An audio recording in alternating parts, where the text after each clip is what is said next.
All right, now let's get back to our studio guest, Mr. Teng Jianqun, for more on this matter. It's quite interesting that the US is actually not a member, not a part of this code of conduct, but is still very keen on pushing the ASEAN member countries to use stronger terms in the code of conduct. What do you make of this, that US is actually interfering or has been very active on the issue that it actually is none of its business? In terms of the COC, or Code of Conduct on South China Sea, actually, to my knowledge, I think the Chinese government had prepared a draft before 2009.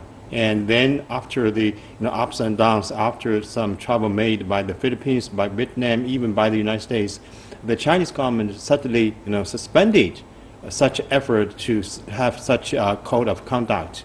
And why I think this time the US has been in such a keen way to push forward such a code of conduct. Actually, this is a very tricky game played by the US government, because any tension in the South China Sea will give the United States a good chance to do something, to deploy its military forces, and also to enhance its security cooperation with ASEAN countries. But I think, according to our study, and we have watched closely to the summit recently in Sunnyland, and the ASEAN nations, I think, are very clever, and only maybe the Philippines gave strong support to such an effort to consolidate the security cooperation between ASEAN countries and the United States.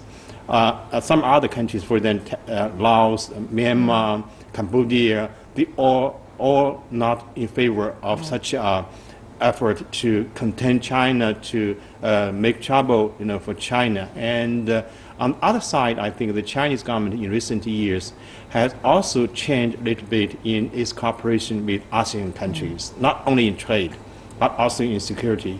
And senior officials from the PLA paid a visit to ASEAN countries, and also we practiced drills, military drills in South China Sea. So just to show the commitment to the peace and stability in this region, not only in trade, but also in security.